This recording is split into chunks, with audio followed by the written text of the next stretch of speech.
بسم اللہ الرحمن الرحیم۔ السلام علیکم ورحمۃ اللہ وبرکاتہ۔ حضرت ابو ہریرہ رضی اللہ تعالیٰ عنہ سے مروی ہے کہ میں نے رسول اللہ صلی اللہ علیہ وآلہ وسلم سے علم کے 2 برتن یاد کر لیے ہیں، ایک کو میں نے پھیلا دیا ہے اور دوسرا برتن اگر میں پھیلاؤں گا تو میرا یہ نرخہ کاٹ دیا جائے گا۔ حضرت جریر رضی اللہ تعالیٰ عنہ نے بیان کیا کہ نبی صلی اللہ علیہ وآلہ وسلم نے ان سے حجت الوداع میں فرمایا کہ لوگوں کو بالکل خاموش کر دو تاکہ وہ خوب سن لیں۔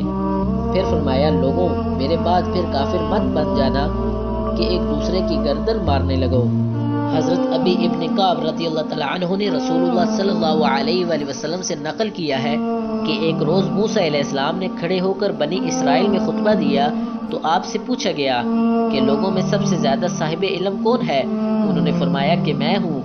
اس وجہ سے اللہ کا غصہ ان پر ہوا کہ انہوں نے علم کو خدا کے حوالے کیوں نہ کر دیا۔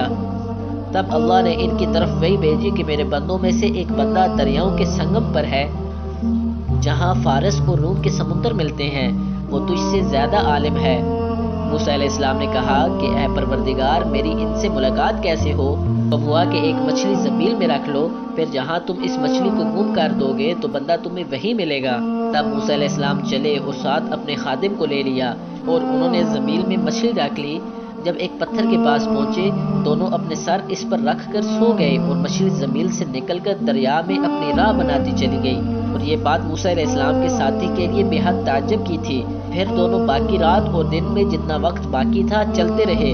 جب صبح ہوئی، موسیٰ علیہ السلام نے خادم سے کہا، ہمارا ناشتہ لاؤ، اس سفر میں ہم نے کافی تکلیف اٹھائی ہے۔ اور موسیٰ علیہ السلام بالکل نہیں تھکے تھے، مگر جب اس جگہ سے آگے نکل گئے جہاں تک انہیں جانے کا حکم ملا تھا، تب ان کے خادم نے کہا کہ کیا آپ نے دیکھا تھا کہ جب ہم صخرہ کے پاس ٹھہرے تھے تو میں مچھلی کا ذکر بھول گیا تھا؟ بقول بعض صخرہ کے نیچے آب حیات تھا، وہ مچھلی پر پڑا اور وہ زندہ ہو کر بقدرت الہی دریا میں چل دی۔ یہ سن کر موسیٰ علیہ السلام بولے کہ یہ ہی وہ جگہ ہے جس کی ہمیں تلاش تھی، تو وہ پچھلے پاؤں واپس ہو گئے۔ جب پتھر تک پہنچے تو دیکھا کہ ایک شخص کپڑا اوڑھے ہوئے موجود ہے۔ موسیٰ علیہ السلام نے انہیں سلام کیا۔ خضر نے کہا کہ تمہاری سرزمین میں سلام کہاں؟ پھر موسیٰ علیہ السلام نے کہا کہ میں موسیٰ ہوں۔ خضر بولے کہ بنی اسرائیل کے موسیٰ؟ انہوں نے جواب دیا ہاں۔ پھر کہا کہ کیا میں آپ کے ساتھ چل سکتا ہوں تاکہ آپ مجھے ہدایت کی وہ باتیں بتلاؤ جو اللہ نے خاص آپ ہی کو سکھلائی ہیں؟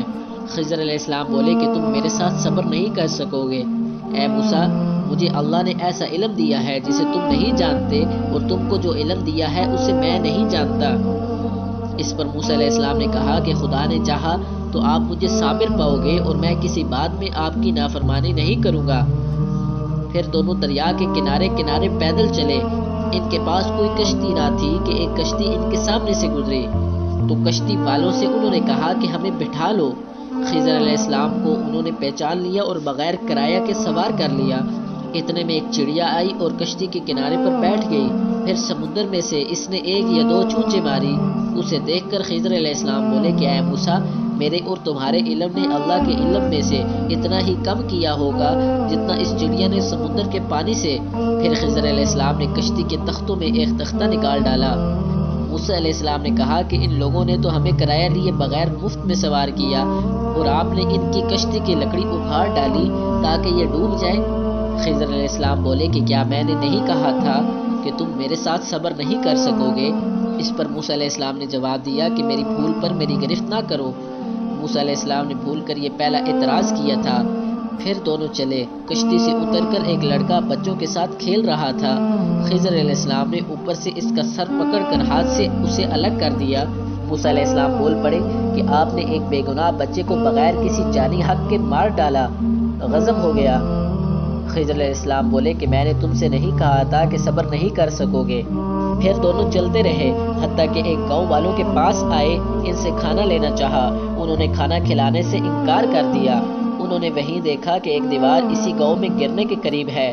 خضر علیہ السلام نے اپنے ہاتھ کے اشارے سے اسے سیدھا کر دیا۔ موسیٰ علیہ السلام بول اٹھے کہ اگر آپ چاہتے تو گاؤں والوں سے اس کام کی مزدوری لے سکتے تھے۔ خضر علیہ السلام نے کہا کہ بس اب ہم اور تم میں جدائی کا وقت آ گیا ہے۔ جناب رسول اللہ صلی اللہ علیہ وآلہ وسلم فرماتے ہیں کہ اللہ موسیٰ علیہ السلام پر رحم کرے۔ ہماری تمنا تھی کہ موسیٰ علیہ السلام کچھ دیر اور صبر کرتے، تو مزید واقعات ان دونوں کے بیان کیے جاتے اور ہمارے سامنے روشنی میں آتے، مگر حضرت موسیٰ علیہ السلام کی عجلت نے اس لدانی کے سلسلے کو جلد ہی منقطع کر دیا۔ پیارے دوستوں، اگر آپ مزید احادیث شریف سننا پسند کرتے ہیں تو میرے چینل اسامہ آفیشیل کو ضرور سبسکرائب کریں۔ اللہ تعالیٰ آپ کو اپنے حفظ و امان میں رکھے۔ ملتے ہیں نیکسٹ ویڈیو میں، تب تک کے لیے اللہ حافظ۔